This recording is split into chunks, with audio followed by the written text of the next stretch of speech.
Welcome to the channel, everybody.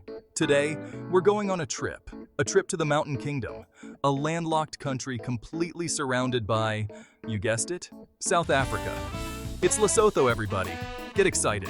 Now, you might be thinking, Lesotho? What's so special about Lesotho? And that's fair. Maybe you're busy, got a lot going on. Maybe you're a world-renowned geographer with a doctorate in obscure landlocked countries. But for the rest of us, Lesotho is this hidden gem, tucked away in southern Africa, full of surprises. I'm talking breathtaking landscapes, vibrant culture, and a history richer than a pot of dombolo. So, buckle up, because we're about to drop some serious Lesotho knowledge on you. We've got 10 surprising facts about this unique nation that'll have you booking a flight faster than you can say Lilanjini. Just kidding, no one knows how to say Lilanjini. Don't worry, we'll get to that.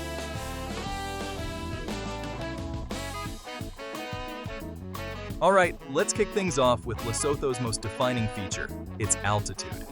We're talking high, people, seriously high, like higher than Snoop Dogg at a Cypress Hill concert high. See, Lesotho is one of the few countries in the world where literally every single inch of it sits above 1,000 meters above sea level. That's right, the lowest point in Lesotho would still give most hot air balloons a run for their money. Now, you might be thinking, so what? It's just some extra air, right? Wrong. This sky-high geography isn't just about bragging rights. It shapes everything from the climate to the way of life in Lesotho. We're talking about a land of rugged mountains, deep valleys, and crystal-clear rivers, all set against a backdrop of the bluest skies you've ever seen. It's enough to make you want to pack your bags, grab a Sherpa, and head for the hills. If you can find one without a Starbucks, that is.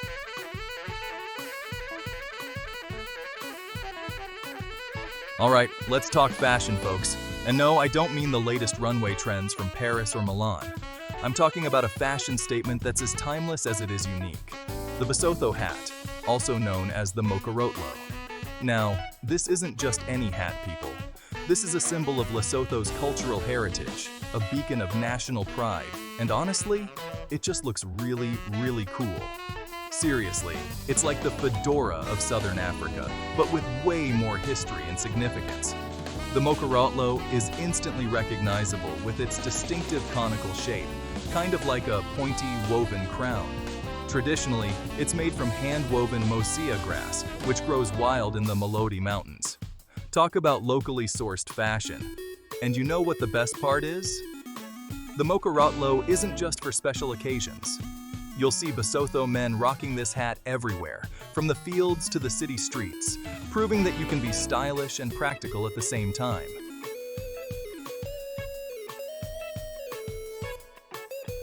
Lesotho, folks, it's not your average country. Nestled in the heart of southern Africa, this landlocked kingdom is a marvel of nature and culture. You see that map over there? That tiny speck surrounded by South Africa? That's Lesotho. Yeah, that little blob completely surrounded by South Africa? That's Lesotho. But don't let its size fool you. And let me tell you, they're not just a little bit high up, they're way up there. High up. We're talking about a country where the lowest point is higher than most mountain peaks in other countries. I'm talking, the lowest point in the entire country is higher than most mountain peaks in other countries. Imagine that. Seriously, the lowest point is like 4,593 feet. That's higher than many famous peaks around the world. That's like starting your hike halfway up Kilimanjaro. Can you believe it? So you can imagine why they call it the Kingdom in the Sky. It's a fitting name for a place that seems to touch the heavens. It's like they said, flatland? Nah, we're good. We'll take the mountains and the clouds. Thank you very much. We'll take the clouds, thank you very much. And they've got the clouds to prove it. And they've got the clouds to prove it. You look up, and it's like someone took a cotton candy machine and went wild. You look up, and it's like someone took a cotton candy machine and went wild. The sky is often filled with fluffy, whimsical clouds. But hey, don't think it's all just clouds and thin air. This altitude, it shapes everything. This altitude, it shapes everything. From the way they build their houses to the crops they grow, even the way they breathe. From the way they build their houses to the crops they grow, even the way they breathe. It's a whole different world up there. Even the way they breathe. The people of Lesotho have adapted to this high-altitude life in remarkable ways. It's a whole different world up there. A world where the air is thin, the views are breathtaking, and the culture is as rich as the landscape. The Sesotho people, with their vibrant traditions and resilient spirit, have made this high-altitude kingdom their home for centuries. Their way of life is deeply intertwined with the mountains, from their traditional dances to their unique clothing designed to withstand the cold. The iconic Sesotho blanket, for instance, is not just a piece of clothing but a symbol of their identity and heritage. So, next time you think of Lesotho, remember it's not just a dot on the map. It's a kingdom in the sky, a place where the earth meets the heavens. A place where the earth meets the heavens, and it's waiting for you to explore its heights and depths. So, pack your bags, lace up your hiking boots, and get ready to reach for the heavens in Lesotho.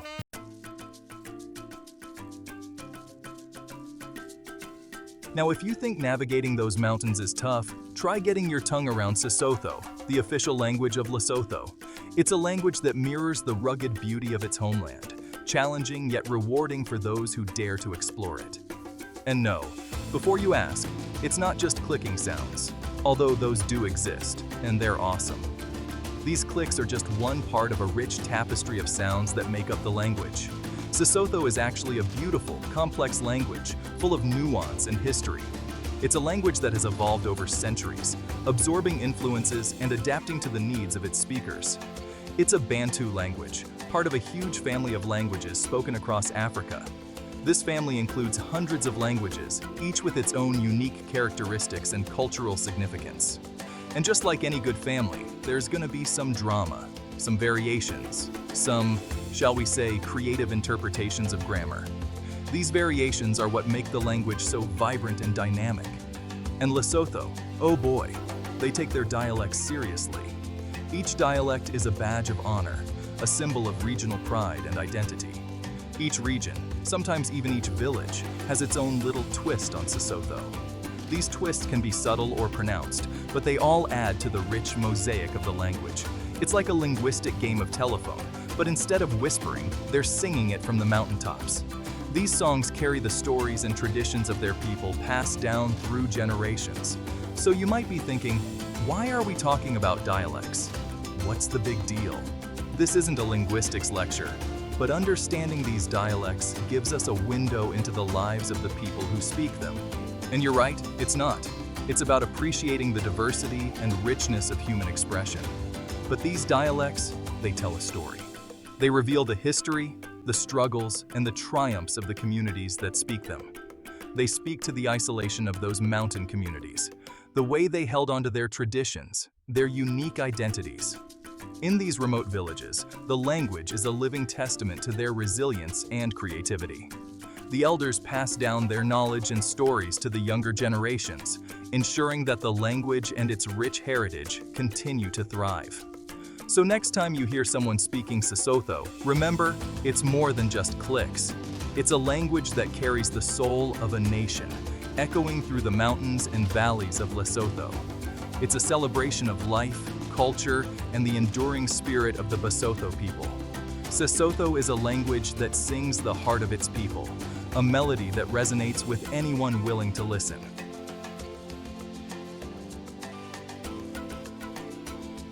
Now, let's talk about music, because in Lesotho, music isn't just something you listen to, it's woven into the fabric of their being. It's a living, breathing part of their culture, a thread that ties together their history, their daily lives, and their future. It's in their blood, it's in their soul, and it resonates through every aspect of their existence. From the moment they wake up to the time they lay their heads down to rest, music is a constant companion. It's even in the way they herd their sheep. Okay, maybe not that last one, but you get the idea. The rhythms and melodies are so ingrained in their daily routines that it feels like the land itself is singing along. And forget your fancy electric guitars and drum sets. Lesotho's music is all about going back to basics. It's about connecting with the earth, with nature, and with each other through the simplest yet most profound sounds. We're talking traditional instruments like the lekolulo, a kind of flute made from a cow horn, This instrument produces a hauntingly beautiful sound that can carry across the valleys and mountains, creating an almost mystical atmosphere. And then there's the Setolo Tolo, a stringed instrument that sounds like it's serenading the mountains themselves. Its notes are like whispers of the wind, gentle yet powerful, telling stories of the land and its people. And the voices. Oh man, the voices. The human voice is perhaps the most powerful instrument of all, and in Lesotho, it's used to its fullest potential. Lesotho's traditional music is full of these incredible harmonies, these soaring melodies that seem to echo through the valleys. It's a sound that can lift your spirits and touch your soul, making you feel connected to something greater. These melodies are not just confined to concert halls or recording studios, they are performed in the open air, with the majestic landscapes of Lesotho as their backdrop. It's like the mountains and valleys themselves are part of the performance, adding their own unique resonance. It's like listening to a choir of angels, only these angels are wearing blankets and probably herding sheep at the same time. The juxtaposition of the divine and the everyday is what makes Basotho music so special.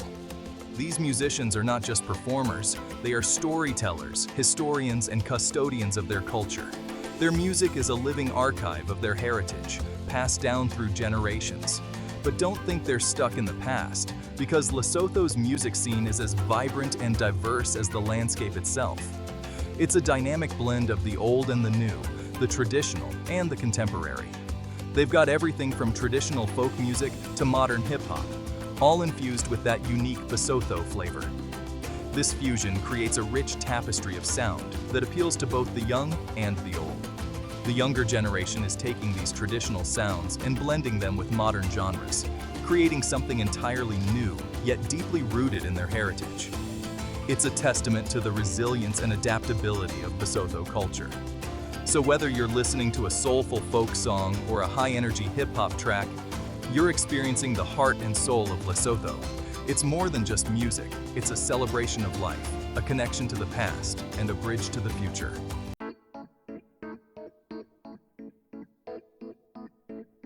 All right, folks, let's talk blankets. I know what you're thinking. Blankets? Isn't this video about Lesotho? And you'd be right, but in Lesotho, blankets aren't just for snuggling on the couch. Oh no, they're practically national treasures. Seriously, these things are everywhere. You'll see people wearing them as coats, using them as baby carriers, even hanging them up as decorations. It's like the Swiss Army knife of textiles. But here's the thing, each blanket tells a story. The patterns, the colors, they all have meaning. It's like a secret code that only the locals know. So next time you're bundled up in your snuggie watching Netflix, spare a thought for the people of Lesotho, who've elevated the humble blanket to an art form.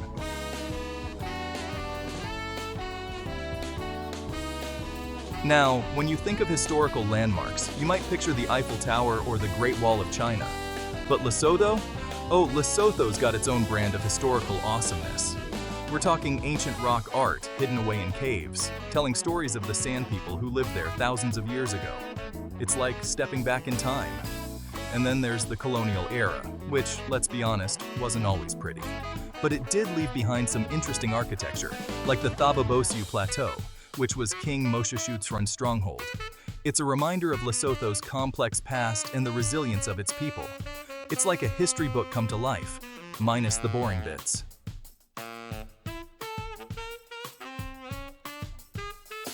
So, we've talked about Lesotho's culture, its history, but what about the wildlife? Don't worry folks, Lesotho doesn't disappoint. Now you might not find lions and elephants roaming around, but what you will find are creatures uniquely adapted to Lesotho's high-altitude environment. It's like a whole different kind of safari. Take the bearded vulture, for example.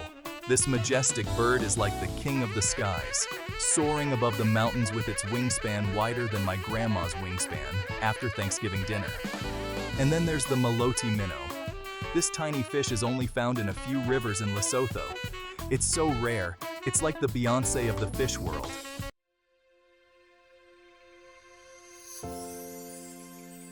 You know, when you think of advanced transportation, you think like bullet trains in Japan, hyperloops in the desert, maybe even Elon Musk shooting himself into space. You know, normal stuff. But in Lesotho, their version of a reliable ride is a bit more, shall we say, old school? Yep, we're talking about horses.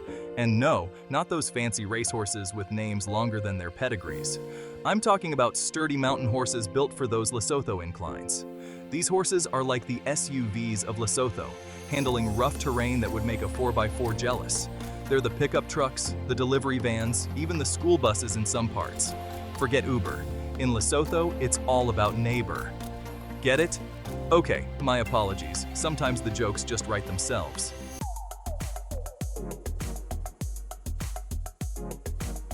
Now, it's time to address the elephant in the room, or should I say, the shadow over the mountain kingdom.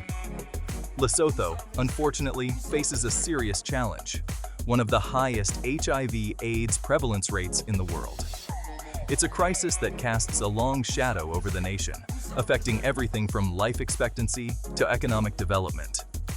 Imagine a country where nearly 1 in 4 adults is living with HIV. That's the reality in Lesotho. It's a complex issue, with factors like poverty, limited access to healthcare, and cultural stigma all playing a part. And let's be clear, this isn't just a Lesotho problem. It's a global issue that demands our attention.